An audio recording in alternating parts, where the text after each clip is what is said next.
down and listen to records. Smell the cover, read all the verses. Tell me about your favorites on Vinyl and Vision.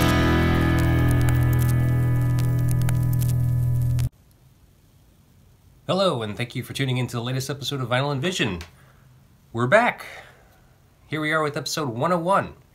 After a short break, we took about 2 months off, just to kind of rethink things a little bit.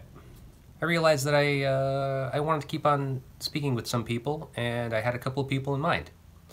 One of them is tonight's very special guest, David Schellenberg, from the band Tunic from Canada. They have a new record called Wrong Dream out on Artifact Records. I was looking forward to speaking with David because I have been hearing a lot about the band Tunic, and I listened to all of their records, and they're all very great for a number of different reasons.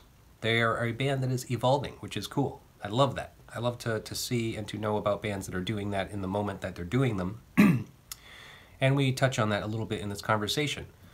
The topic of conversation today, the album of choice by David was Weezer's Pinkerton, which is an album that is near and dear to my heart. I absolutely love that record. I've loved it since it came out in '96 when I first heard it.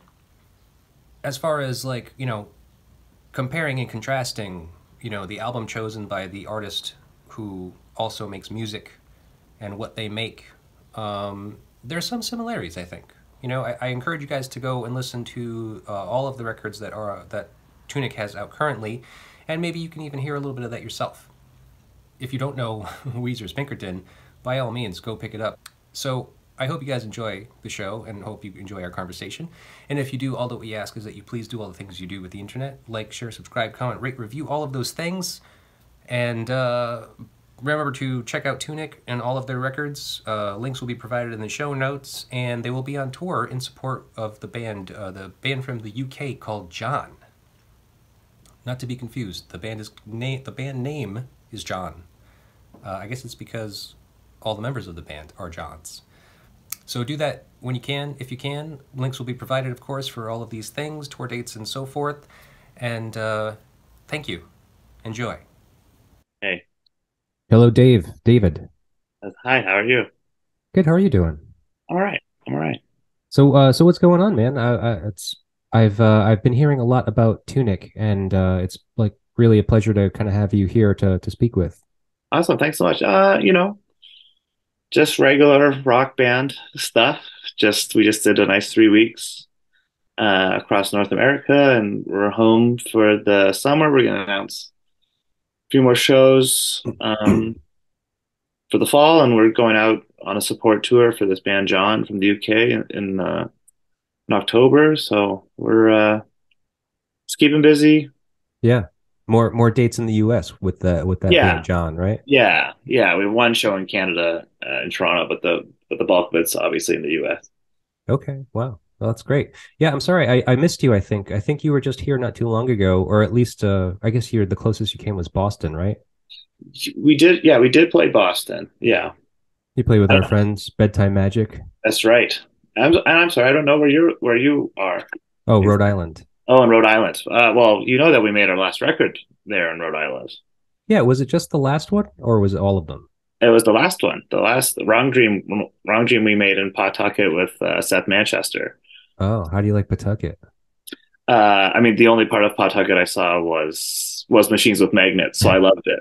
But Rhode Island as a whole, I liked the state. It was very nice. I liked it a lot. Yeah, I like Providence. And I've had some good shows there. So. Oh yeah, you have been here before. That's true. You have done a lot of touring. Yes, too much, maybe. No such thing. Maybe just looking back now that I'm in my 30s and I look back at my 20s, I'm like, I can't believe I did all that. But right, yeah, right, yeah. So you're 30, or how old are 30, you? I'm 31. Okay. Oh, so you're considerably younger than I am. Sure. Yeah. Perhaps. By like 12 years. Okay. Because so I was thinking about it, I've asked you here to speak about an album that is important to you, and so you chose Weezer's Pinkerton. True. Now, so I was asking your age because I assumed before I had done any research about you that you would probably be around my age. No, so yes. that's fair that you would assume I would be 40 for picking an album that's from 1996. So Yeah, that's a fair assumption. right. Well, because this album came out in 96 one, and so I was 16 years old Right. approximately. And so it hit me in a very specific place because of a number of things. I mean, I was already a fan. I already liked the Blue album at this Mhm. point, and hearing this for the first time, having the drastic difference between this one and the first record, and then of course, the vulnerability that the whole record displayed. Mhm. Like as it's coming, listening to it as a 16-year-old was just like, yeah, he's just speaking my language. This is great. Yeah. Yeah. What was your experience like? Oh man, I very much remember buying Pinkerton. It was very much my musical coming of age era of my life. Maybe I was 13 or 14, Hmm. and so it was the early 2000s. I was just starting to get into music. When you live in Winnipeg, you're like 3 hours away from Grand Forks, North Dakota. So Uh, it's like a thing that families would do. They would like go to the US so they could shop at Target and stuff like that. yeah. Huh. I think I only maybe had like two or three like CDs that like I really wanted that I owned Hmm. time, and one of them was the Blue album, one of them was the Strokes, and one of them was the first Interpol record, and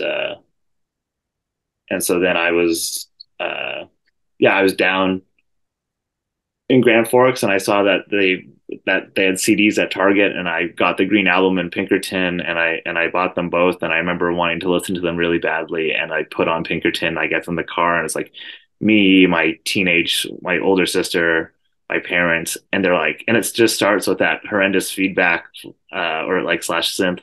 And my mom was just like, this is not like, it's like, what is this? Like, she was just not impressed with Yeah. that. Like within like 10, 15 seconds of it's like, this is like, I thought this was Weezer. I thought I was going to, like this, but and so, Yeah. that's like my very first memory of that record. I'd never listened to a single song off of it before. Right. I just bought it because it was Weezer, and, it is like one of my all time favorite records of all time. It's one of my Desert Island records. It's Yeah. Well, one so of let's put this into context a little bit. So how old were you on this trip with your family? it's probably like 11 or 12.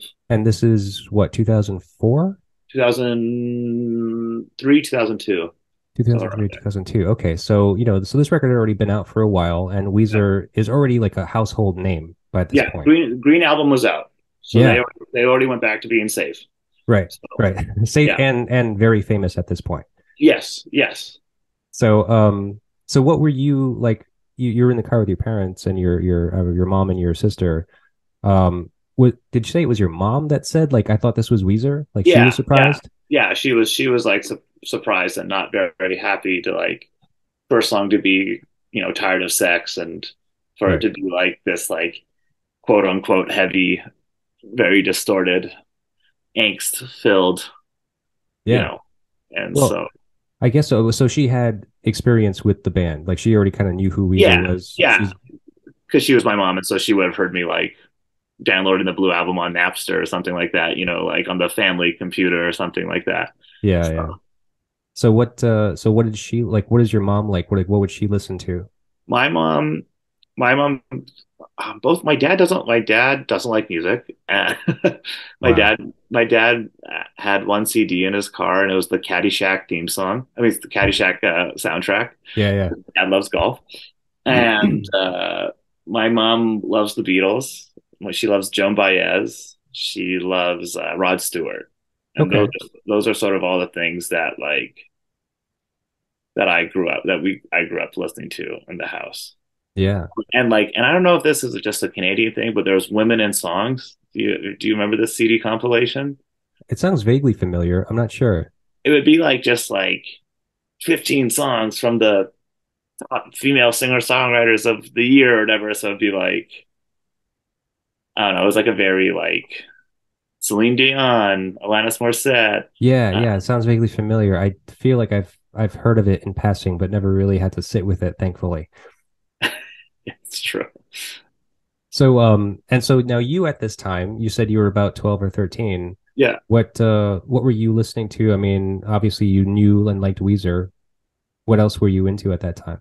I listened to The Strokes. So I had two to three doors down from me.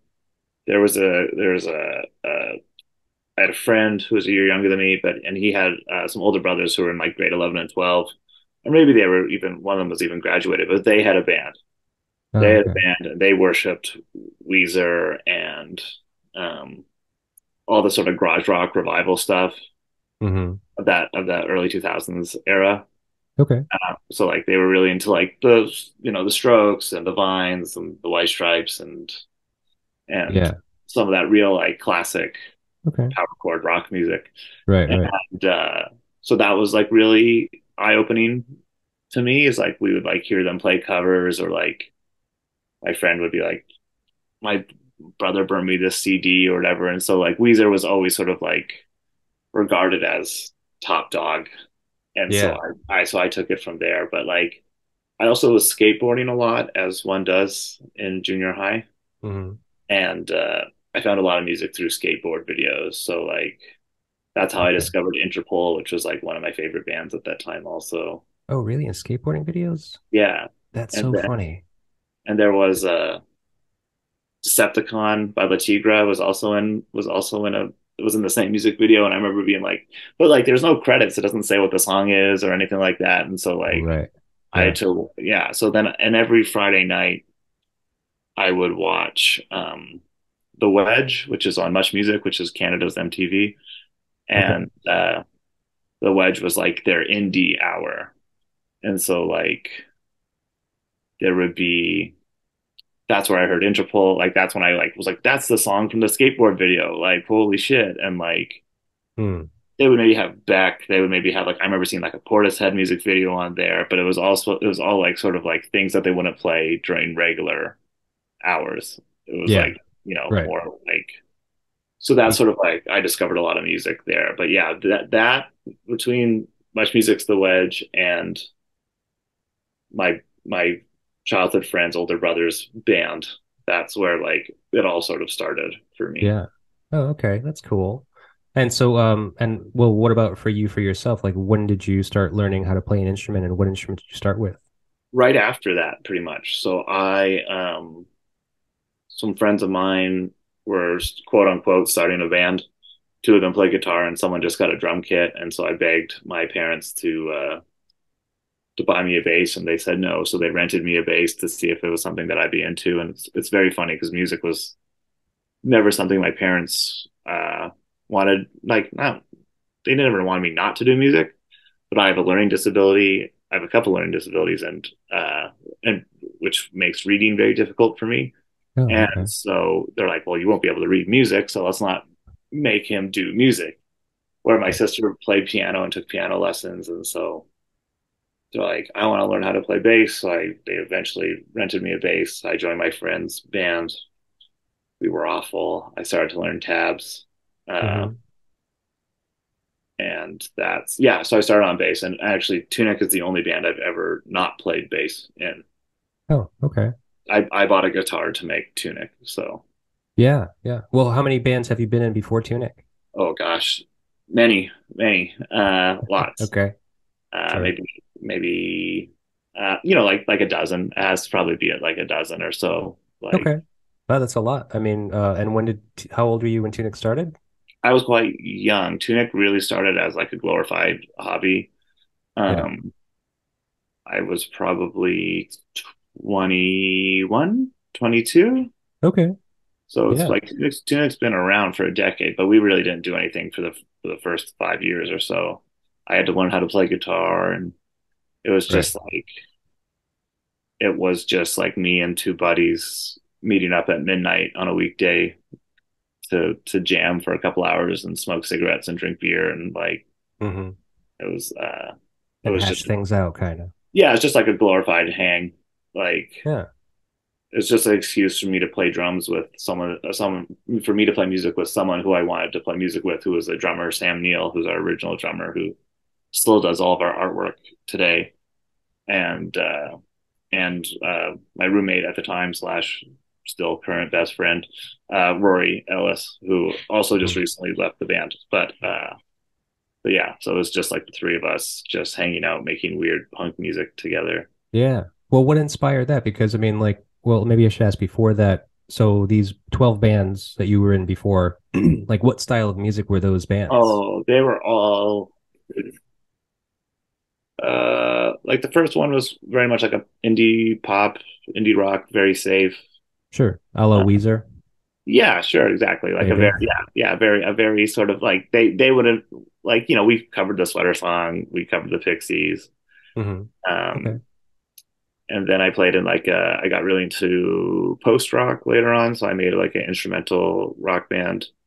That was like I played bass, someone played drums, someone played lap steel, and someone played violin, and we were like an instrumental quartet.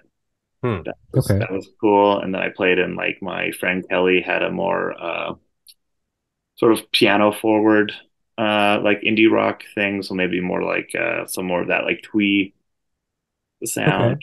Yeah. I played in a band that sounded like the National.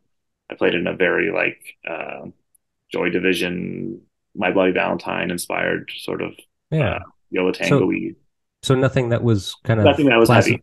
nothing noise rockish. No, Tunic is sort of just like its own thing. I kind of eventually just got really bored with. Uh, I was a real like hipster indie kid. I guess like post rock was sort of like the more like interesting thing that I listened to, Yeah. and then eventually I just started exploring the heavier side of things.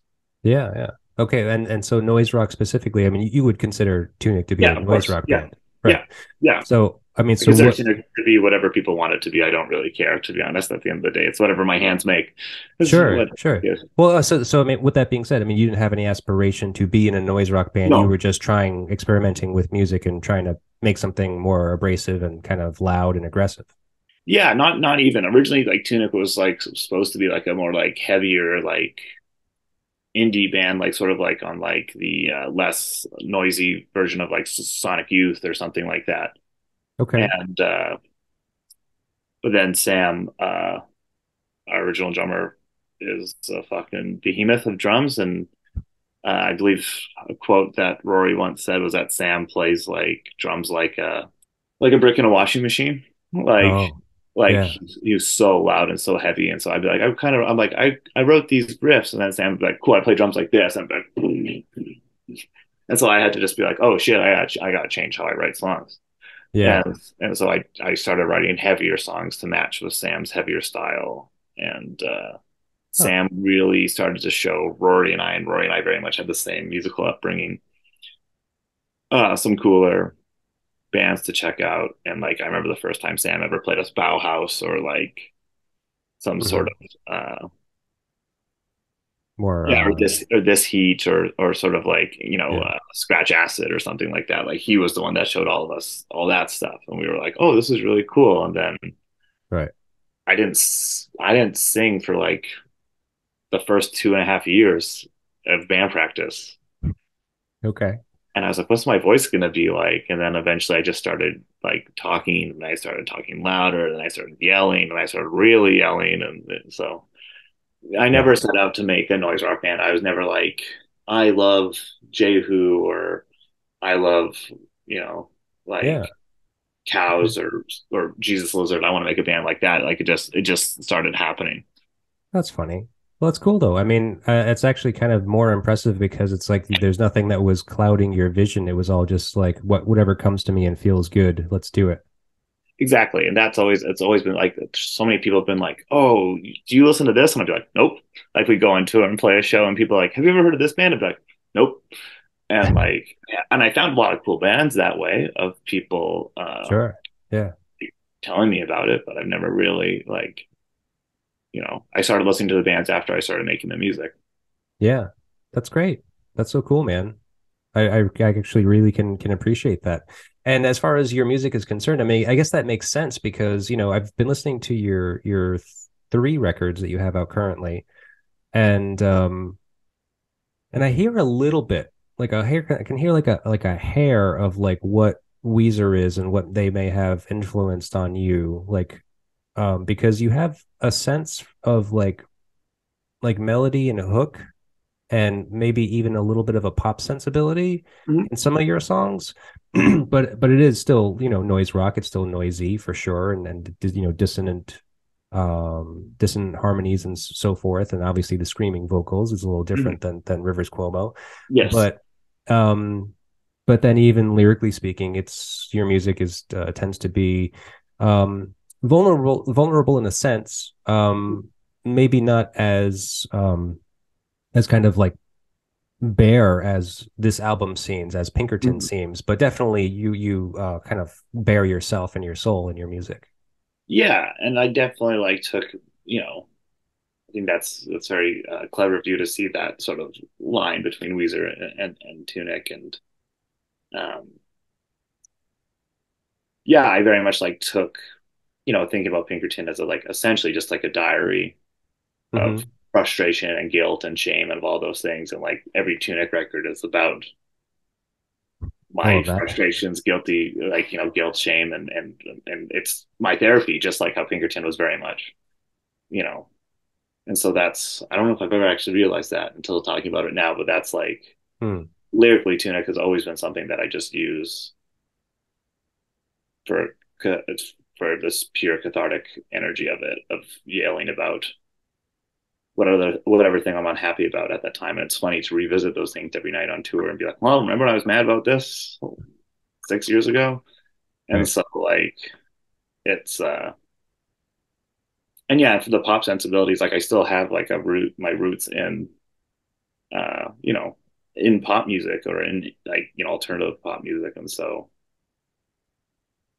I still like I want it Tunic to sound bad, but also good at the same time and still have like that like sort of pop music structure, which is something Mm-hmm. that we're sort of starting to lean away a little bit, and some stuff we're writing right now, but especially on some of the first three records for sure, we have a real like verse, chorus, bridge, Yeah. approach to it all.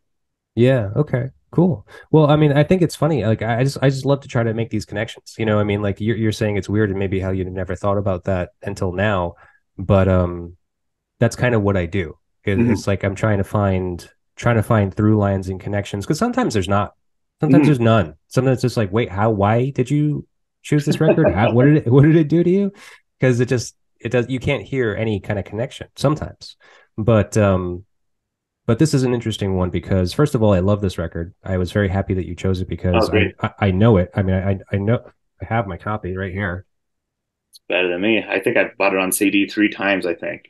I I never, I, I did that too. Yeah. no, This I is this is actually the first vinyl copy of this album that I got because it was in this silver marbled vinyl. nice. And That's, and it's a testament to how much that record meant to me because I did buy it on vinyl, even though, I have streaming capability now and all that stuff. I can hear it whenever I want to hear it. Um, but I definitely felt like this was one that needed to kind of be in the library. yeah, yeah, exactly. I've been doing that, um, with my vinyl buying habits. Like, I'll buy maybe 6 to 12 records a year Mm-hmm. on vinyl, and it'll just be the records that I listen to the most on streaming. Where I'm like, well, I need to own this now because I need to give these people money, and I like Right. right, and I like clearly I've enjoyed this enough to the point where it's Yeah. time to like like that little animated image on Bandcamp where it's like Oh, right. The oh, heartbreaking. yeah, yeah, yeah, I open your hate that. heart and your wallet or whatever, and I'm like, Makes yeah, me sure, feel yeah, makes me feel so guilty. That yeah. bastard. So now this album, let's see. There's so much. There is so much here in this album because I don't know if you know this about Weezer and Rivers and their fans.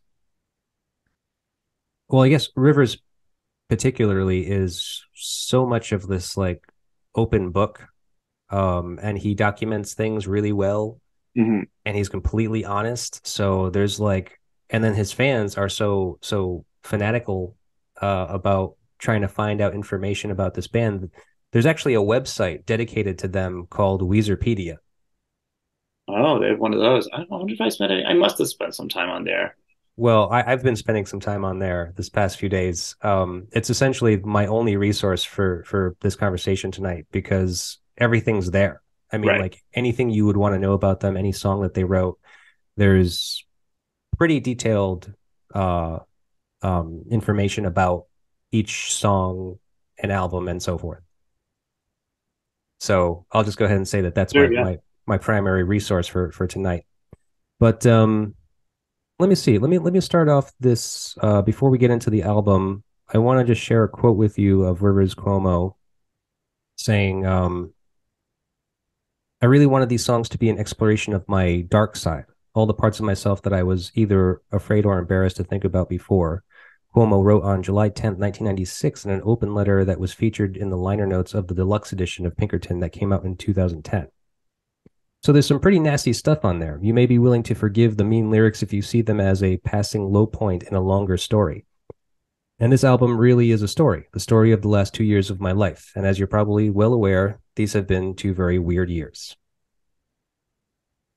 I mean, yeah, and I mean, to be honest, I know that this album, like, well, its original reception was horrendous. Right. Um, and then also like as it's aged too, it hasn't aged super well. Like like Yeah. songs like Across the Sea and things like that are a little bit uh Well, yeah, that's the thing. Like a lot of this music is cringy. yeah. I mean, like, but that's okay. So I think, I don't know where I kind of came up with this point and where it is in the conversation. We'll probably bring it up again. But just because you're saying it, uh, I love this record. I really do. I mean, and like I said, it kind of hit me from when I was 16 until now when I'm 43.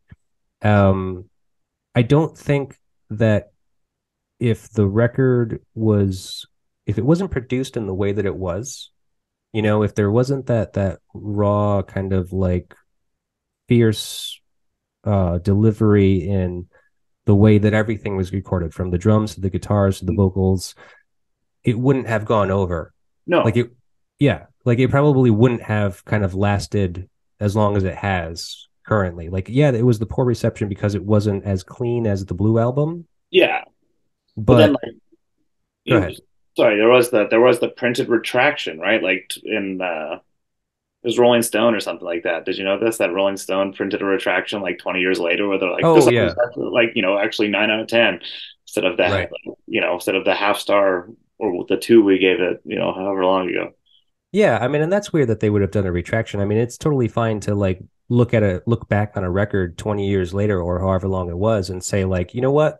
This actually is a great record, and because now we have 20 years of listening experience to realize how important it was, you know? And now we have 20 years of people making worse versions of this record over and over again. Oh my Like, God. and Well, see, a whole like slew of bands it created that aren't also very good. But right, right. Well, see, that's what I was trying to get at was that like because of the intensity of this record and the way it's recorded and the delivery of all of the performances on it, like I feel like it's been able to withstand the test of time and kind mhm. of persevere as a like kind of like a landmark record. Whereas if you took these songs and boiled them down to like this really um awkward, quiet, reserved version of it, like if you could imagine the guy that's singing these songs at the open mic night tonight, Oh gosh, like, yeah. and that was the record, it would be embarrassing and horrible. I mean, like, I know that Rivers saw it as an embarrassment to himself because it wasn't a success, but it would be that much worse if that's the way that it came out. Yes, or if it had the production of say of a blue or a green or something like that, like Hmm. a big Yeah. part of it was the rawness and the just the pure rock, of it. Yeah. I think so because I mean like the vulnerability and like the awkwardness of the lyrics is is kind of like you can kind of almost forgive it because everything else is so bombastic, you hmm know? hmm So I don't know. I just wanted to make that point because um I know that from what you just said, it like it not aging well over these years. I mean, lyrically, yeah, it definitely kind of is questionable. Not necessarily in any kind of like political sense, but just like that just teenage awkwardness. Like, I mean, I know he wasn't a teenager when he wrote these things, but I mean, like But it totally has that feel to it. and it hits with teenagers big time. Yeah, of course. I mean, it was a massive, coming of age record for me, and yeah, and it just had that. I mean, like, we can look at every, you know, I listened to it was a record that I don't think people will maybe people see a direct correlation to it or not, but the Ugly Organ by Cursive to me is just like a Hmm. very much just like continuation of Pinkerton of like awkwardly emo lyrics and just like raw aggression and over the top soul bearing and Oh like yeah. and self awareness. Uh-huh. Okay. I'm Like not familiar with that record. I actually have to listen to that okay, one. yeah, it's great. It's like I don't know. I find myself finding these records that are like Pinkerton 5 years later or Pinkerton 10 years, and like and stuff like that. Or like I love Bleed American by Jimmy Eat World, which is very much just like a Weezer Blue. You know, Yeah. I refer to Bleed American as Weezer 3. It's the best record they didn't write. So Yeah. Yeah. Well, there was definitely a lot of bands that were inspired by them and have gone on to, get loads of success and acclaim um, that are in that vein, that emo kind of like fairly pop punk kind of realm. yeah. Uh, but yeah, I never really kind of got past that point. As a matter of fact, this is pretty much the last Weezer record I really Oh, of got into. course. Yeah, of course. I bought Green at the same time, but and I listened to it, but I mean like Didn't hit the same. it's pretty soulless. Yeah, yeah. I mean, there's a few songs like I basically give all of their albums a chance. Oh, I won't even do that. So good for you. Yeah, I've listened. I think like maybe it was somewhere around like last year. I think I listened to the majority of all of the new records, and I was just like, "There's one that I can stand." Which There's one is one. out of pure Um. curiosity? Is it Oh the man. covers album? No. There was actually an album that they had released. I forget the name of it now. I think I can look it up here real quick. Everything Will Be All Right in the End came out in 2014, and that one was being uh like heralded as like Weezer returning to form. Right. And I could have agreed. I mean, like, because I didn't even know that at the time. I just listened to it and I was just like, wow, this sounds like old Weezer. This is kind of cool. I'll have to listen to it to believe it. Yeah, I mean, But it still has it's still a little falls a little short, but it's the closest that they've come to like old Weezer music. it's been is way too many records. Holy shit. Yeah, and Um, it only gets worse. They put out so much fucking music. It's crazy. okay, Uh, everything will be all right in the end. Is this one with the like sort of paper mache monster thing? Yeah. Okay. Yeah, yeah. That's actually some pretty cool artwork. There was an artist that's been doing that. He actually like gets old paintings from like Salvation Armies and thrift stores and stuff like that and actually paints those images of like Right. these monsters and these like, Right. kind of landscapes. It's pretty I great actually. just saw someone doing that today with Star Wars. Oh Uh, yeah. yeah. Yeah, a lot of creative artists out there just doing their thing on Instagram.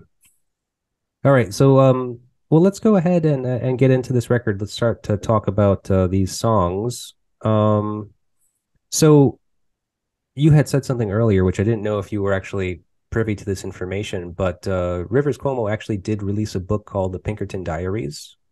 Oh, I'm not familiar with this. Yeah, he released a diary, like a book of his diaries and kind of like random kind of scraps, thoughts from the years 1994 to 1996, I think. So it was essentially like documenting the creation of Pinkerton. Hmm. Yeah, it's Wow. really yeah. I can't find the book. There was like 3,000 copies that they sold through their website back in I don't know when he was selling that book. So they're like nowhere to be found. You can't Right. find a copy. But I did find a video version of Rivers actually reading excerpts from the book live, and so it's not a lot of information from that book, but it did highlight some of the songs. Like he gives a very very quick like you know sentence or two synopsis of what he was thinking of at the moment that like describing these songs and on this album. So I have some of those quotes Oh, cool. for some of these songs. Starting with the first song, "Tired of Sex." What he said was, "Tired of sex is it was the purely physical." Uh, he's talking about the speaker in the song who wants an emotional relationship, ashamed of sex and being a womanizer. Um, so I don't really have a question for this song because I mean I don't really want to ask you anything personal like that. Oh yeah, that's fair. I mean, to be honest, I just think about the riff, Yeah. like I can picture myself playing it. My bass is black and tortoiseshell, just like Matt Sharp's bass. I bought that on purpose. I bought a black and tortoiseshell jazz bass Oh yeah. because I was a Weezer fan, and yeah, great tune. Uh, Great little bass slides at the end when the band comes back in. It's There's Mm-hmm. the nice synth line that's quite piercing right off the top, which is also nice. Right. So No, but so the song "Tired of Sex," I mean, like for you listening to it for the first time as like a 12 or 13-year-old, I mean, I don't think I even realized what the words were. You know what I mean? Like I was just yeah, like, this is wild. This is heavy. right. You know, Right. Well, so then even as you grew older with it, I mean, did because I was actually thinking about this earlier today, thinking like listening to this song, as this like this song may have clouded my judgment. I feel very, very connected to Rivers in a sense because like I do feel what he sings in this song. This song is a contradiction to his behaviors at the time. So he wrote it in about 1994, just mhm. before the Blue Album came out, actually. Okay, So this song is old. I mean, it's been around for a while. And and so the idea of this, so he wasn't even a successful musician right, right, at the time that he wrote this song. But so it kind of speaks to this thing of like where, you have this kind of moral dilemma about what sex is,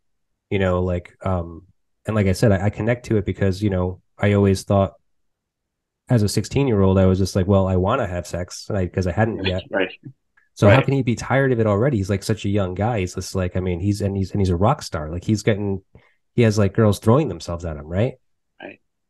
I like for me, like sex was always something that was so like my father's side of the family is Mennonite, which is like not Hutterite, but it's like in the ite world. So sex Mm-hmm. is a very like taboo-y sort of thing. Oh, okay. And so like it's kind of like there's like Mennonite guilt, like there's Catholic guilt or something like that. And so for me, Sure. like sex was a very like a slightly repressed thing. So like Sure. it was just something like I couldn't even like fathom even thinking about it. Like the first time I just knew what it was, and that's like all it was to me. Like I was Right. like, this song rocks. Yeah. I don't really care about like it wasn't until later where I was like, okay, this guy like is lonely as hell. Like that's Mm-hmm. like what I took away from it like later on as I listened to it. Right. And like searching for love. Yeah, It's not that like the physical act of love doesn't mean anything at a certain point if you have too much of it. yeah, And I think that it's funny that he kind of it always struck me as weird that it's just like, how can you have this revelation so young? Like if you have like how much sex could you have possibly already had that you like think you're tired of it and like you want to just like settle down and get married? Like that wasn't kind of a weird way to think, I thought at the time. I mean, to be honest, this is now. I always wanted to just like I would have totally been one and done. Like if like the first woman I ever fell in love with was the one, and I only Mm-hmm. had one person for my whole life, I would have been down with that. Right. Because like I was always like, you know, I always put emotional before physical, always, and in every romantic relationship. Yeah. Yeah. So like I don't know, I get it, but maybe that's just because I too am just like a giant repressed dork.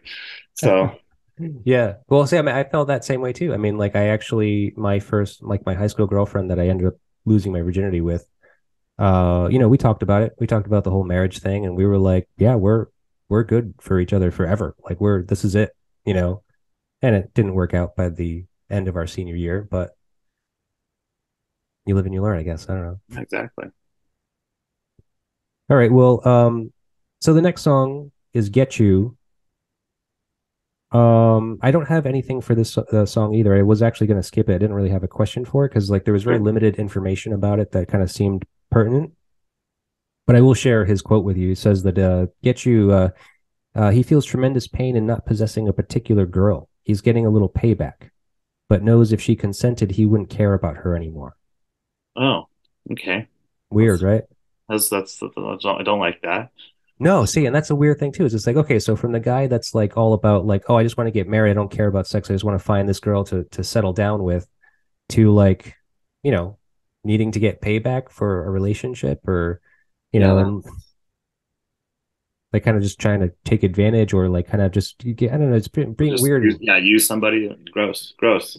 Yeah, yeah, but I mean, at the same time, I mean, it's not uncommon, I mean, like I think maybe as a teenager, like being a teenager listening to this, I definitely did not grasp any of that. No, But as or I got older and started to develop, have relationships and so forth, it was just like, okay, I understand kind of what that means because, we either have or, been that person or been on the other end of it at some point in our life. yeah,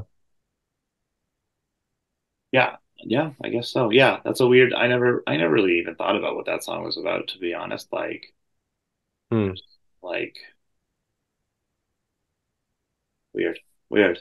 Yeah. Really opening my eyes tonight.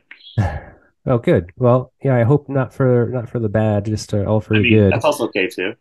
If it's for the bad, it's fine. Yeah, well, I mean, like that quote I read to you earlier from Rivers, kind of looking back, or at least like kind of trying to give a little bit of a disclaimer to what the content of this album is. I mean, it's his dark side. I mean, I think it's an actual kind of like good interpretation of like what went on in his mind at this time. For better or for worse. Like just like we all kind of have like these kind of questionable thoughts that go on in our mind every now and then. But for the most part, we don't act on them. That's that type Mhm. of thing. Right, right. That's like the same way that I always thought, when you think about like how you can die at any moment all the time, Mm-hmm. Right. you're like, but you just like don't, you just have to live like you're not going to die at every like time you cross the street or every time you leave the house or whatever, whatever. I remember having some weird Yeah. phobia Yeah. as a kid. Yeah. I get morbid like that too. As a matter of like, ever since I was young, I for some odd reason just always had this like suspicion that I'm gonna be walking down the street one day and a car is just gonna fucking smash into me, and that's Yeah. gonna be the way I go. Yeah. I But remember I just always remember having to like tell my mom that I loved her every time I left the house because I may not come back. And I was just like, I was maybe like 7 or 8 or something like that. But I was just like maybe just realizing my own mortality as a child. sure. So Yeah, that's some pretty heavy stuff. Yeah. especially as a kid. Nah, I'm still here. I'm fine. As everyone heard, I'm 31. I'm still fine and all's well. You've made it pretty far so far. You're Yeah, doing all right. doing all right. All right. So the next song is No Other One. Now, this is a pretty good one. So no other one. I got this quote from genius.com. I derailed myself from the Weezerpedia for a little while. No other one details the harmful relationship between the narrator and his cheating drug addicted girlfriend. Although the narrator is aware of the issues and strain her drug use is putting on the relationship, he remains with her out of fear of loneliness. That Yeah, sounds I don't know if I really see it as a drug thing. I think that's I think that's just like maybe a little bit of hogwash, if you will. But I under like mm, yes, like every other aspect of this that the person off Genius was saying is I agree. All the drugs she does, scare me real good. You right. know, she's got a tattoo and and two pet snakes. Like it's really I don't know. It's like people. come in and out of your life at a time for a reason, be it transitional or for the long term. And that's sort of how I view, like, it's like, it's kind of like a song about, I've had relationships like this that are essentially just like rebound relationships. Like, you hang out with someone and you're like, you know what, I used to have someone to go grocery shopping with or go to like do like make dinner with or something like that. But now I'm single. And so then there's someone else who's also recently single. And then you start doing those things together. And it's like, you don't want Mm. to be alone.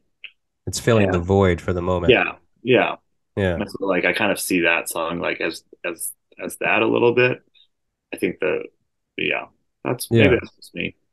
Okay. Well, so I'm gonna take a little bit of a turn here. So stick with me. But so Sure. from the quote that I shared with you, with this being said, it brings up the idea of how revealing this album is. From what I've learned from your bio, is that this new album of yours is also your most honest and vulnerable. It's also true.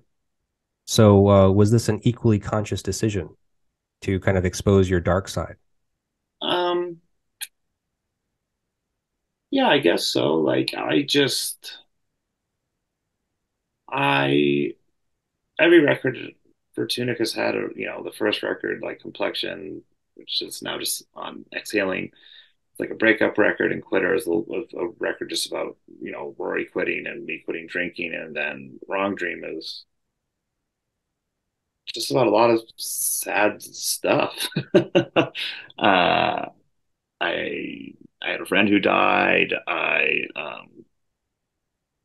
continued to struggle with um, my depression and anxiety and everything all about that. But was it a conscious choice? I guess so. And also a big part of Wrong Dream is about chasing the wrong dream, aka the American dream of just working and falling and sort of losing myself to capitalism and sort of Mm, realizing that you can't that you just sort of like I kind of just I was a suit essentially without wearing a suit. And so I right. guess it was maybe like a slightly conscious decision, but not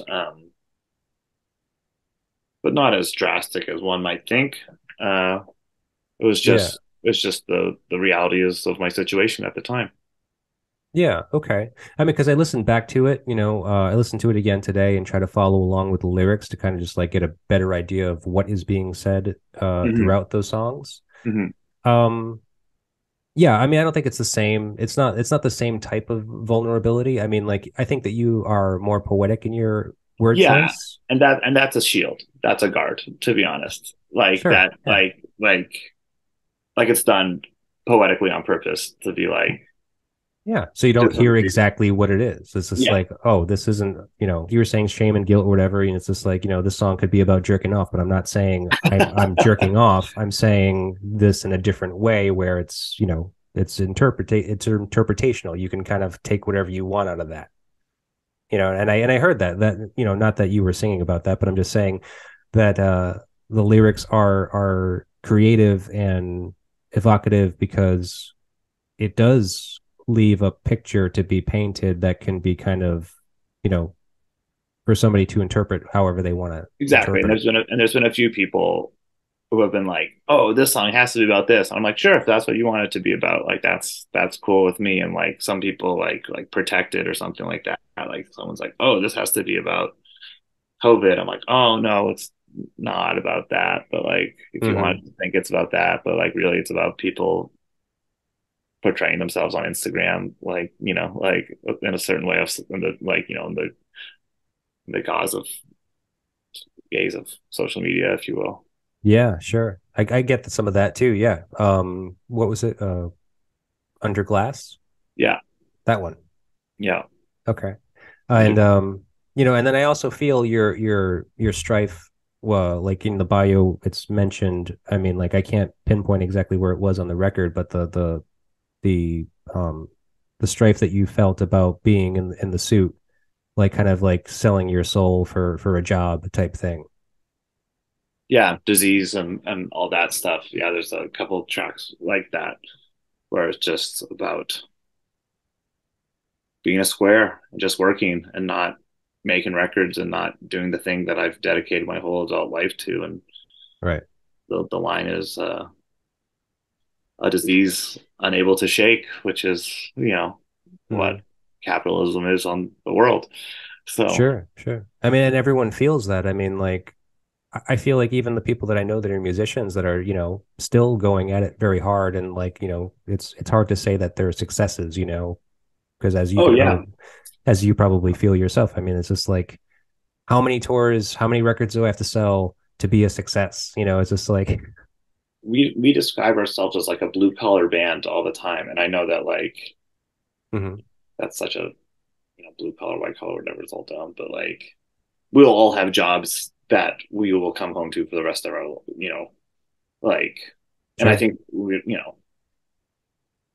even like we think about like bands that are, two levels above us who are selling out rooms, like they're still struggling Right. to like Yeah. live. Like, yes, maybe they're full time musicians, but they make $35,000 a year, $40,000, like Right. that's not a ton of money to, Yeah. It's not glamorous, yeah.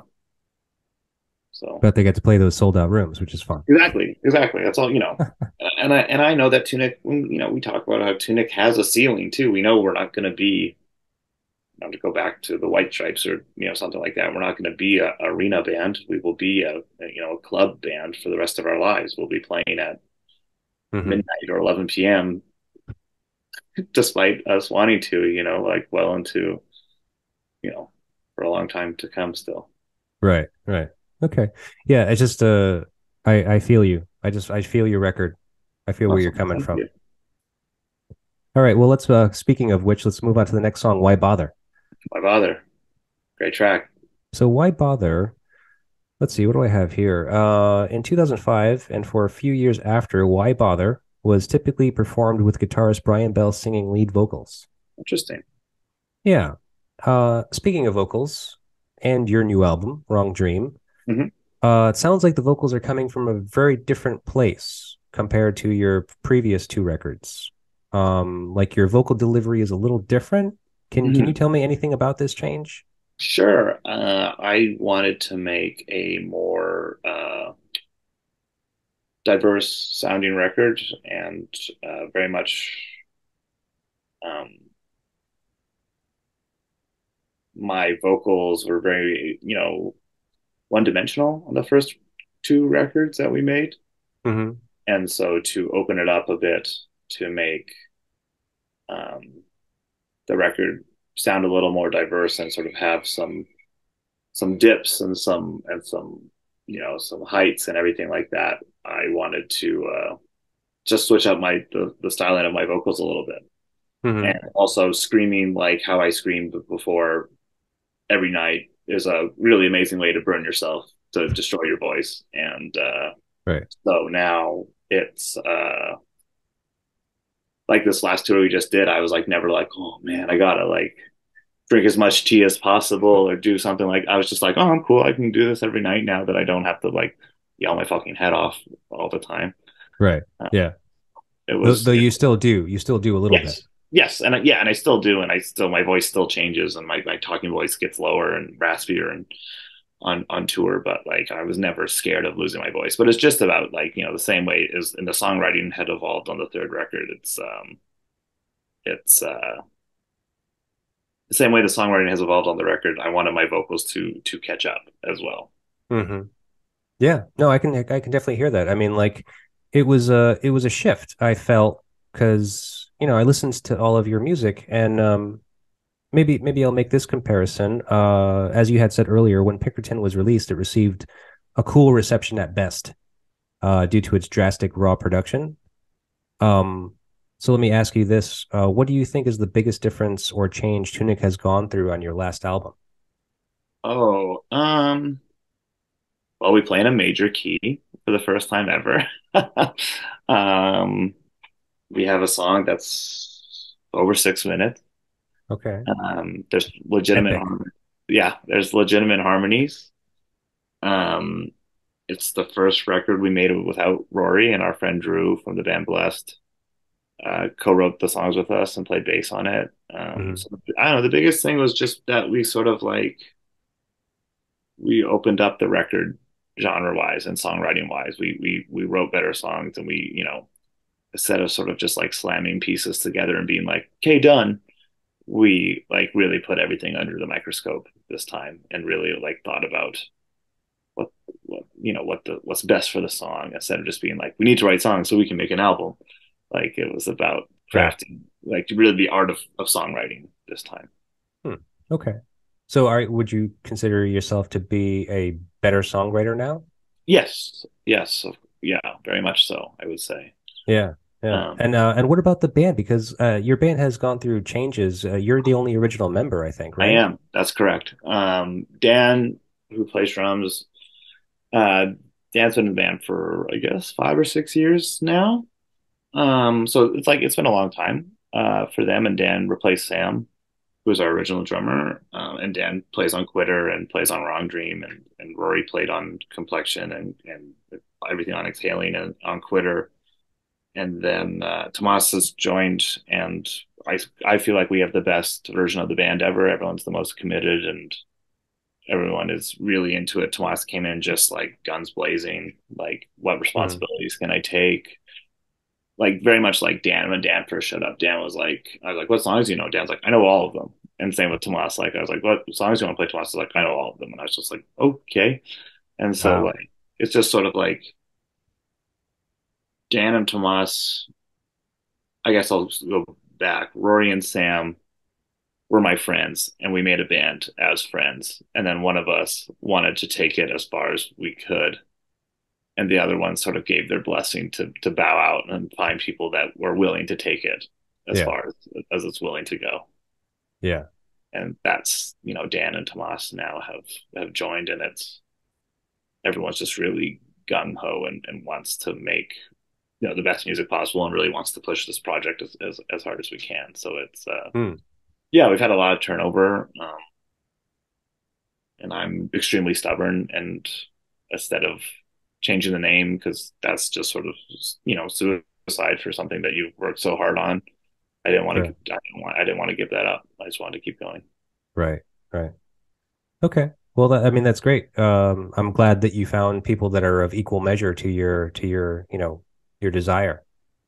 Yeah, or maybe my ignorance of life, but who's to say? It's hard. I mean, like being in a band is kind of ridiculous. I mean, Oh, so it's like the most selfish thing you could ever do in your whole life. Uh, yeah, but it is like when you find your audience, you find people that like it, and obviously you have to some degree because, I mean, if you didn't, then you wouldn't still be doing it. That's gratifying in another way where it's not so selfish because you're giving something to other people, and it's of their own accord to find it and to get into it and to to be committed to it and as a fan. yes, and to be honest, watching people just like react to the music and be stoked on it is just awesome. Like it's just like the best. I don't know. It's we play shows now where people sing the words back, and that's just weird. And it's Yeah. asking the promoter what the ticket counts are and knowing that there's actually going to be 60 people at the show or something like that. I'm like, holy shit, are you for real? Like, like 60 people have decided that they're going to come see Tunic on a Wednesday night in Hmm. Detroit or Ottawa or wherever, you know what I mean? Like, it's just like, Yeah. cool. So, That's great. Fantastic, man. I mean, you can't ask for much more, really. no, I mean, like, in the grand scheme of things, like, we don't make music that most people enjoy. So it's, if someone's, you don't, you don't have to be better than them. You just have to outlast them, is what someone told me once. And that's Yeah. something, uh, Well, that's why you don't change the band name. That's why you kind of kept exactly. on, right, Exactly. keep it Yeah. going. Yeah, exactly. All right. Well, let's move on to the next song, Across the Sure. Sea. Aye, aye, aye. Scary one. Scary. Why do you consider it scary? Oh, it's pretty creepy. It's a creepy tune. You think it's creepy? Do you like this song? Ah, it's a great song. Great, great, great, great song. But I just mean, there's like there, there's some very cringy stuff in this one. Sure, sure. Um, Look, give me your interpretation of what is the cringy part of this song.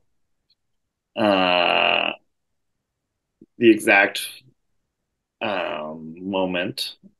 Uh, I sniff and I lick that the envelope, that part, and then the I wonder what clothes you wear to school. I wonder how you decorate your room. I wonder how you touch yourself and curse Oh, myself for being across the sea. I'm like, well, ooh, like that is, uh, he only saved himself because the opening line is you were an 18-year-old girl. yeah, yeah. It's uh, it's a great song. It's a great musically, melodically. Hmm.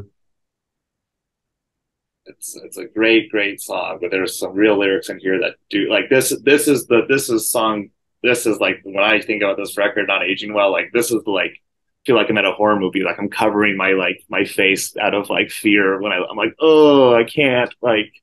Yeah. So Oh, that's so funny that this song does that to you. I mean, there's a number of songs on this album that do that to me. Um, this not being one of them, actually, oddly enough. I mean, like I feel your hesitation and your kind of cringiness to this song because you're right. I mean, it certainly is weird, but I think that that's the kind of like maybe too honest take in lyric and like Rivers' word choice, you know, because like I can see him doing these things, and it's just like yeah, it of seems course, it's cringy as fuck, and it makes you feel a little weird, but at the same time, you know, I'm like I get it. Maybe because I feel like I know him to a degree because of, obviously all of the lyrical content of the songs and so forth. You feel yes, like you've developed a relationship with him because you're like, well, I can relate to a lot of what you're singing about. So, I think you're cool. So if you do this type of thing, it feels weird, but I appreciate your honesty, you know? yeah, yeah, and I appreciate the honesty, and I just like it's a great tune, and like there's some really hilarious lyrics in it, like "Shave my head at 10." Mm-hmm. Thought the older women would like me if like older women, you're 10 years old. Like, but yes, it's just so brutally awkward. Like, it's like you can feel like Yeah. the growing pains in, in the human being. Right. Yeah, for And sure. like, and especially also as a child of the internet and having like internet crushes on people and things like that too, who like, Mm-hmm. and so it's just like, for me, it's like, it just rung, it really rung, true of that awkwardness and of that, Yeah. anxiety of youth. I completely agree with you. Um, I have a few things to say about this song, so I'll just start here. So the lyrics of the song are so deeply personal and intimate, you can't help but to feel a little embarrassed, either because of his own vulnerability or maybe the connection you could make to it yourself. Um, which do you think you connect with more? Oh, I think the vulnerability of it, because it's too much. It's too much. Yeah, Yeah. yeah. Yeah. It just makes you feel too embarrassed, kind of. Yeah. Real secondhand embarrassment, like, is how I feel when I listen to this. Okay, But then I'm like, so the song rocks. I don't care. Great guitar solo. Way to go, everybody. Like, it's such a great song. I love this song. I really do. Um, Across the Sea is one of the most emotionally charged songs in the entire Weezer canon. yeah. Rivers Cuomo wrote this song while attending Harvard University, and it has been cited as one of the key turning points Cuomo experienced when deciding to go forth with the concept of Pinkerton in place of the. Oh, songs from the black hole. You know about this? Okay, yeah, No, Songs from the yeah, Black Hole. of course, of course. Okay, good. So you are a fanatic. All right, great. Oh, I mean, I just throw out the love of my dreams is the best song. Is one of the best. I love that song too, actually.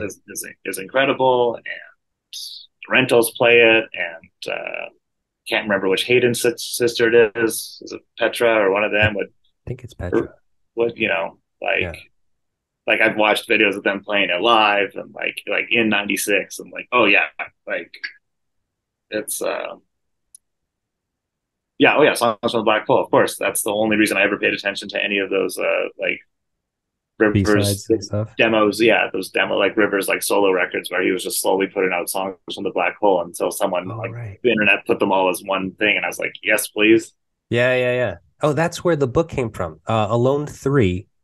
Oh, When okay, that came out, the Pinkerton Diaries came out with it as like this like, kind of exclusive right, thing through their website.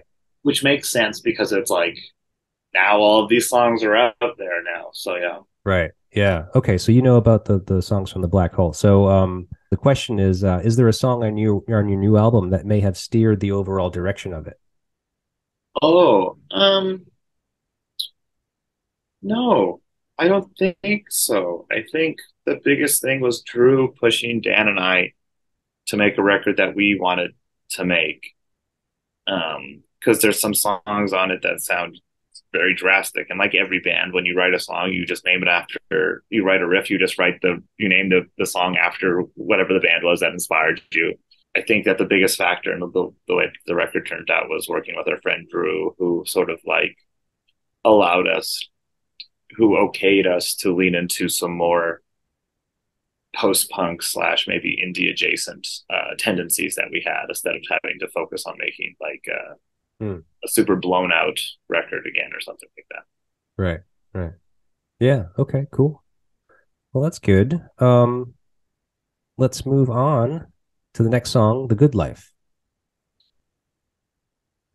So let's see what I have here. It says, so with careful analysis of the lyrics, it's fair to say that the speaker is at wits with that dissatisfaction of their self-inflicted exile and long to get back to the touring, recording, and groupies of being the rock star that they truly are. Do Sure, I you? guess so. Yeah, Well, I mean, from what I've read, I mean that is yeah. true. I mean, I because know. I'm not. No, I'm not. I'm not attacking you there. Sorry. I'm just. yeah, yeah, no, that's fine. Yeah. Do you consider being in a band and touring the good life or a good um, life? it's my life. Yeah. It's my life, and I made that decision, and I do consider. You know, like I'm married, and I've never ever done any groupie thing ever in my life. Um, Noise but rock doesn't really like I mean, we're just playing to 40. cater to it. We're just playing to 40-year-old men all the time. It's Yeah, just exactly. just guys who drink micro brews being like, "Yo," and I'm like, "Hello." But yeah, I know I love touring. It's definitely Tunic is very much a live band, but now I'm slowly falling in love with making records. Recording was always very scary for me, Hmm. and so and live was where I shined because it was all in the moment, and I could hide my unique way I play guitar in the live setting, Hmm. whereas in recording is forever. And so like struggling to get that take in front of your bandmates or the person hitting record is always very embarrassing. Oh Um, yeah. so I do love to tour. It's the most, you know, I stopped going to therapy when I started touring all the time, not only because I couldn't afford it, but because it was so therapeutic to yell and scream and get sweaty and have that every night. And so like that's like putting on a show and essentially being an entertainer and like yelling about everything and like watching people react is like the best feeling in the world for me. Actually, I should say, and this is what I say often to people when they're like, "Why do you still do that?" I'm like, it's the best high I've ever had in my life, and I do everything in my life to get that high again. Hmm. And so, like, So it's addiction. yeah, I'm addicted. I'm addicted to playing Yeah. live. I feel you. I mean, like I have not been able to perform in quite a long time, but yeah, I mean, I think it's the only reason why performers do it. I mean, like, yeah, there's a point where if a person gets successful enough, like, they're paid and that's their job to do it. Yeah, But I mean, realistically, it's the thrill of being out there and having people, connect to it in some way. yeah, and trying to grow something too, right? Like I just played a show with a different band. That's not my band. It's my friend's band, and we've been playing. Her and I have been playing music together for like over half our lives, and Hmm. I just play it because it's a glorified hang. And as I was playing the show, I was like, "Yeah, this is all right. This is pretty good." But it wasn't like this is the fucking best thing ever, you know? Like when it's When it's tuna, yeah, when it's your thing, yeah. that's my thing, yeah. Yeah, when it's So you bearing your soul, it's different than just kind of like filling in and like, playing the notes. yeah, yeah. Okay, cool. Um, Next song is El Scorcho. I don't have any questions for this song, but I did have a couple of really quick facts that I wanted to share with you because it's just stuff that's always been stuck in my mind about this song. Well, great. I'm all for it. All right. Um, The lyric watching grunge leg drop New Jack through a press table. Do you know what that is? I don't. I don't know what that is. I've never known what it is. I've thought about it, but Yeah. I don't know what it is. Okay. So it's a reference to an ECW match, so wrestling, Yeah. um, where Johnny Grunge literally leg drops the wrestler New Jack through a press table. All right. Yeah. I never knew that. So thank you. And then the lyric listening to Chocho San fall in love all over again. Also don't know what that is in reference to. Well, now see, this is actually kind of important. This is kind of important to this whole record because that lyric is in reference to Madame Butterfly, which Oh, there you is go. Yes, of course. oh, so you know. Yeah, I understand. I understand. But yeah, okay. It's the whole art of Pinkerton and the back of Right. yeah, the Yeah, I dam. mean, Yeah, essentially, from what I understand from the research that I had done, that Madame Butterfly was kind of like the key influence to this whole record. yeah, yeah.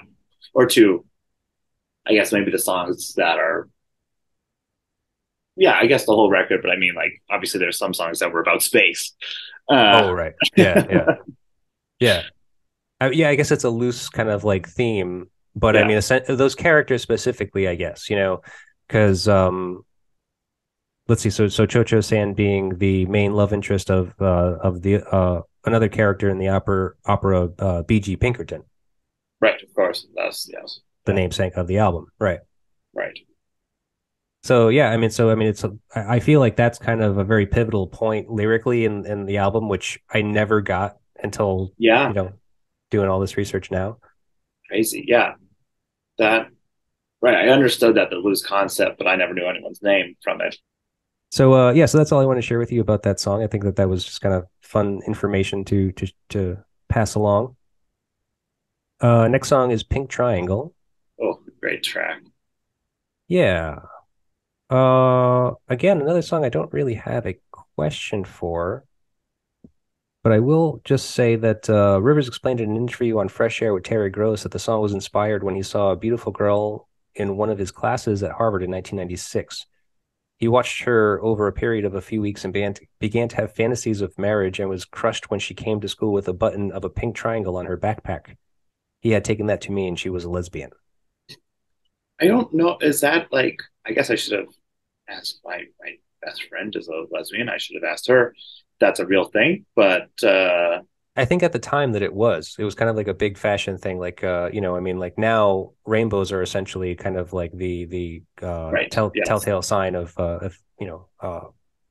LGBTQ pride. Yeah. Yeah.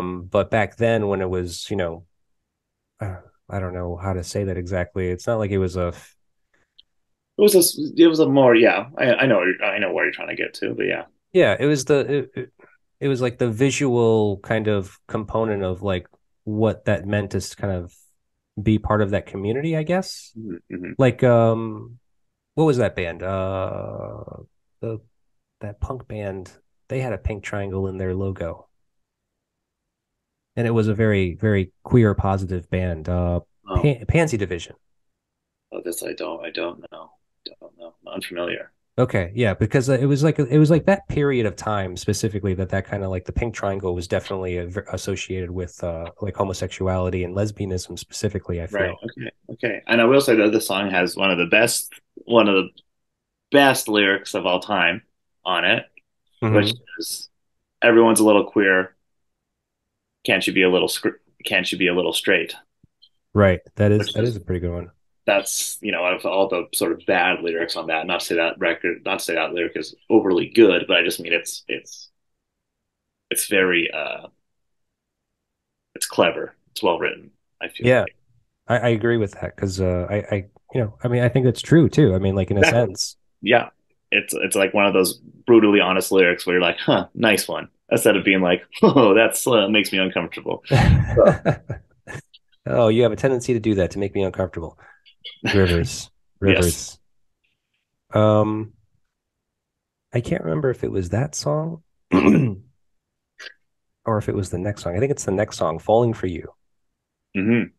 At the beginning of the track, a woman's voice can be heard saying in Korean, uh, whatever it is in Korean, I can't pronounce it. What makes this? What company makes this product? Is essentially the translation of what it is that she says. Oh, interesting. During the recording sessions, Rivers' amplifiers was receiving radio interference of what sounded like a woman speaking an Asian language. Considering the themes of the album, Rivers felt it was divine intervention and left the intrusion on the master tape as a happy accident rather than re-record or edit the recording. I know you recorded your last album here on Rhode Island at Machines with Magnets. Can you tell me about any session where there may have been a happy accident or divine intervention? Oh yeah, sure. Happy accident on the record. There's um there's a part on the record, I can't remember, it's in Punishment Enough, where I'm doing the vocals and I screw up and I yell, "Oh fuck," and Seth kept it in, and it's just buried underneath the other vocals. Yeah. So it's just like it's sort of like the pre-chorus, and it's building, and I'm just all like, and I hear myself just like, and it's in the background. It's just like there's an off fuck there. Mm. Um, and then there is, I think there's another happy accident or divine intervention. That's really probably the only part that I can think of. It's been a long Mm. time since we made the record.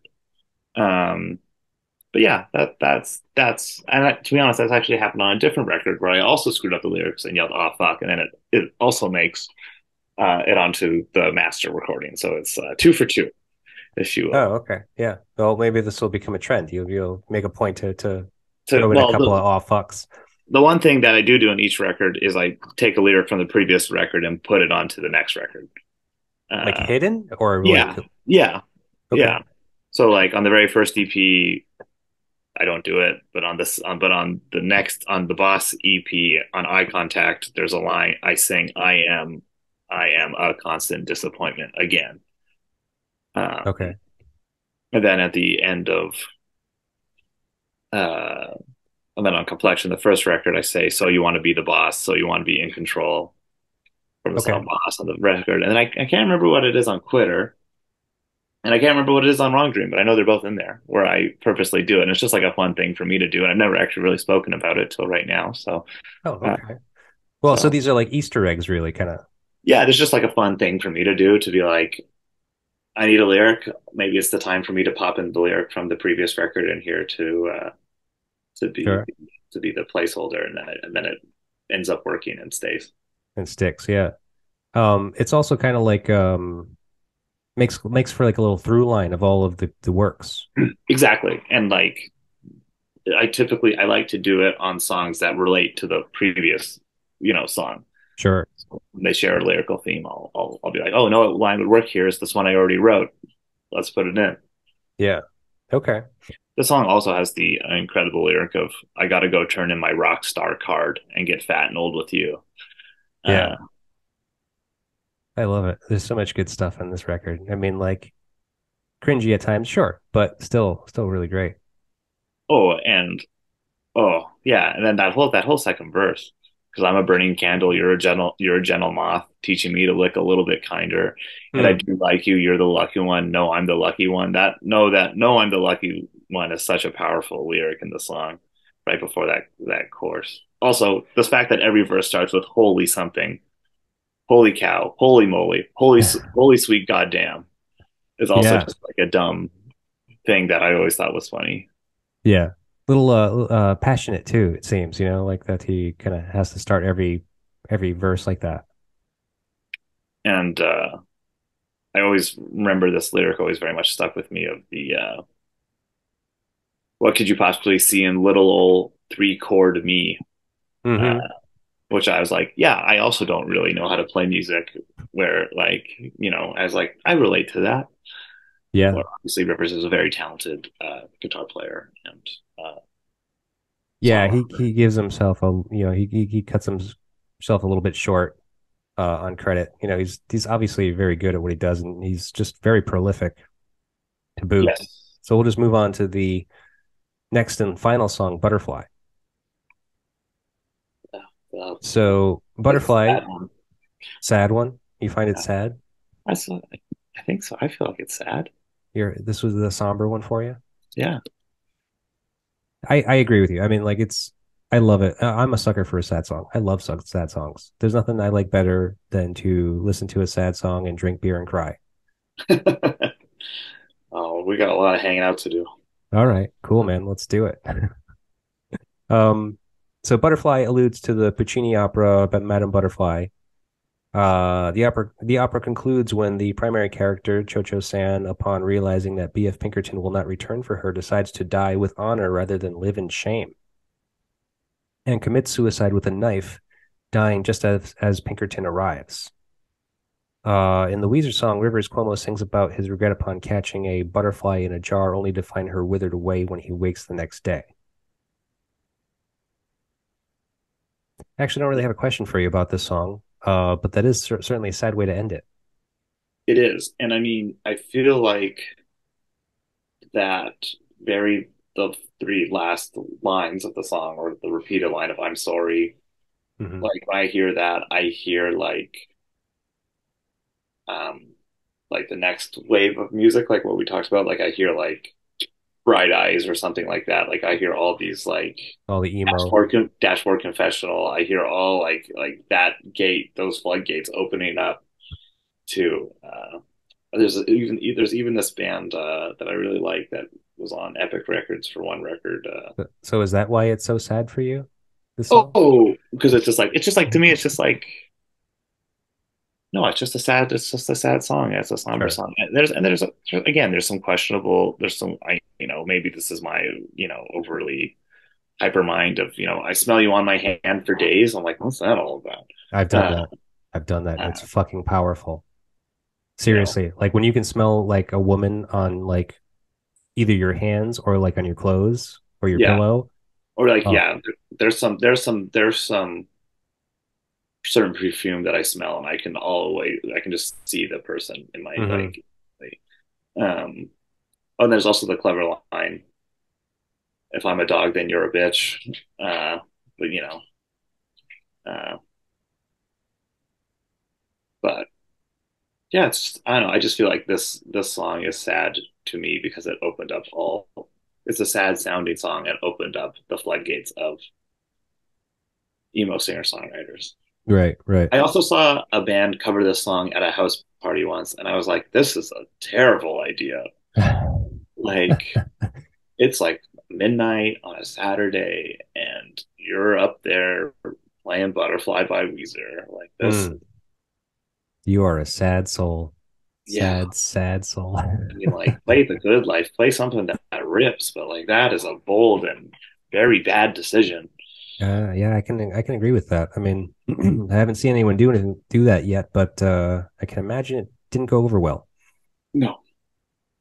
So now I'm not too positive what Dave Friedman's role in this album was. He's an engineer and he has worked on this record and he worked on this song. I don't know how many other songs he worked on because this album has been recorded like between 4 or 5 different studios, right? Right, yeah. Which is a thing for it, yeah. Yeah. Dave Friedman, do you know who he is? I know the name, He's and an now, engineer. Most famously, kind of like worked with the Flaming Lips, and that's actually why Weezer sought him out, or were actually referred to him because they were like kept on trying to tell their engineers, it's like, can you make it sound like the Flaming Lips? Like, can you make it sound like this? And they were like, why don't you just get their engineer? yeah. And sure enough, they finally found Dave Friedman. So there's a quote from Dave Friedman about this song. Says Rivers, he kept telling me this whole time, the whole time we're recording, I've got this other song, but we're gonna wait till the time is right. And apparently, the right time was 4 a.m. on the last night. He finished the first take, and that was the first I'd heard of it. And I just got on the talk back and said, "You sure you want to say that to the people?" And he was just like, "Yeah, I'm sure." And I'm like, "Okay, good." I was like, "That's amazing, but I can't believe you're being this honest and open and unguarded in life, let alone on a record that's about to go out." Yeah. It's what's the to me, I always sort of saw it as like the like Weezer's version of like Something in the Way, Hmm. uh, like the Nirvana song, the last song. Like it's like a very, I guess that's very much more of a this era of ending your record with a acoustic Yeah, yeah. Well, somber. it's funny. I was actually just thinking of that comparison today as well, like the comparison of Nirvana to Weezer, because they had their big breakthrough record, their major label debut. I Yeah, know that I know that Nirvana had a record before Nevermind, yeah, but Nevermind was the in so many people's minds their first record. yeah, Um, and then to kind of counter that with their follow up uh, album being like this like raw, very punk driven, messy album that didn't wasn't received as well at the yeah, time. yeah. Pinkerton is very much the in utero of Yeah, the Blue Album being Nevermind, for example. Like, yeah, right. absolutely. And I mean, Yeah. also let's look at the time frame of this. Like, Blue was announced or came out right after Kurt Cobain's death too, right? Like it's No. Blue Album came out in 92, I'm pretty sure. Blue Album's Right? 94, 94. Was it 94? Okay. Okay, so it 94. was like around the time of the end of Nirvana. Yeah, like I'm pretty sure that like well, now I gotta look up what Kurt Cobain's death date was. April 4th, 1994, I'm pretty 94. sure. Yeah, and now I'm pretty sure that the Blue Album came out right after that, Yeah, it was like May, I think, wasn't it? May 10th, 1994. Oh, okay. Wow. So I always see that as like one door closes, another open. Like people were like, "Oh, we need something," Hmm. and Geffen was the one that won both times. Yeah. Right. How about that? That's weird. I did not, yeah, like I said, only thing about that today. Kind of weird that that was that connection. And then DGC records too. Yeah, I didn't even think Yeah, of that they yeah, were on the it same was both label. it was both on DGC, and yeah, it was. That Dave Geffen, he's a genius, they say. And I guess like the first Weezer record was also produced by Rico Kasich from the Cars, and like whereas then there was really no big outside hotshot producer for Pinkerton. Hmm. So, Right. uh, and I guess that also makes sense why the listening back to the demos of Blue and like they were already very Cars adjacent, but you can Yeah. definitely hear that. Oh yeah, they were very much the Cars of their time. Yeah, yeah, It and was then crazy. like I don't know, like I think of Nirvana ending, the Pixies are over, the Breeders are happening. Frank Black is putting out some subpar first early records. I'm just Hmm. trying to think like of the era of the like it just was a perfect time for Blue to come out and then to launch that band and then for them to make a quote unquote misstep with Pinkerton is funny, but Hmm. it's a great record. One of my Yeah. all-time favorites. Yeah, yeah. And let me ask you about that. So why did you choose this record exactly? Like, how did you? What was the process of like kind of trying to nail it down? Because I know it's a hard question. I know it's like very difficult to think of one. Oh, it's just a record that I feel like I am, and maybe that's not true after sitting down, that I feel like the most confident in knowledge about, or like the strongest that like I know it Hmm. front to back, where I was like, I can go through my head each time and hear each song and hear each guitar solo and hear each sort of like, I can hear I'm closing my eyes. I can hear the glockenspiel on, the bridge of The Good Life. And like, Hmm. it's been in constant rotation since I first heard it. And by Yeah. constant, I mean, it's a record I still listen to that I'm not tired of. And I like when I play it on tour, both my bandmates will just like put headphones in because they're like, fuck, not this again. You know what I mean? Like, but Yeah. it's just been a constant in my life since day one. Yeah. Okay.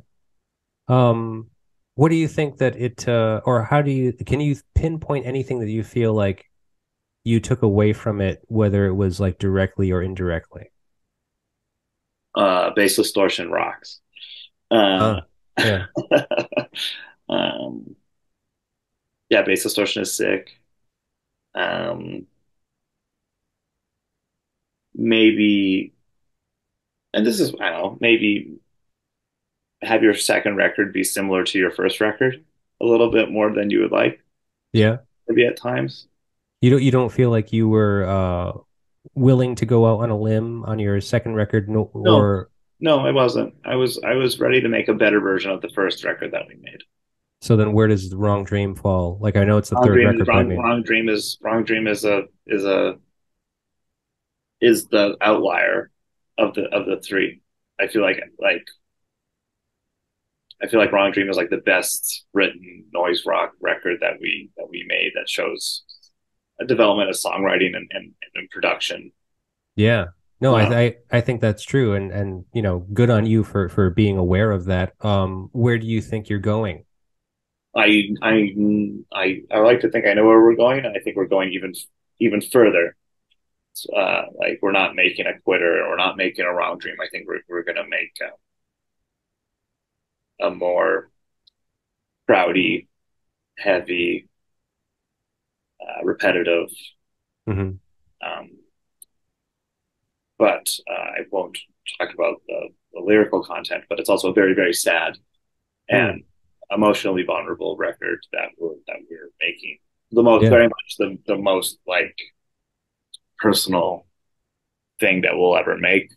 And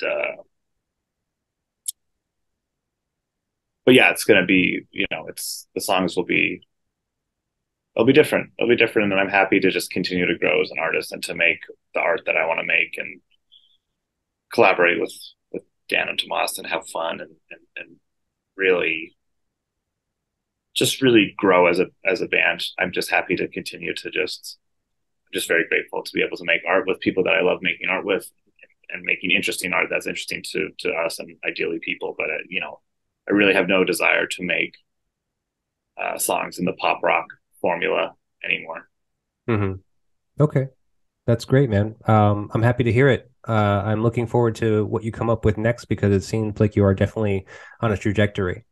Thanks. Um, and like I said, I love a sad song, so bring it on. Oh, we got him. We got him. So Great, man. All right. Well, hey, thank you very much for spending this time with me and discussing this record with me. It was a lot of fun. yeah, it was awesome. Thank you so much for having me. I really appreciate it.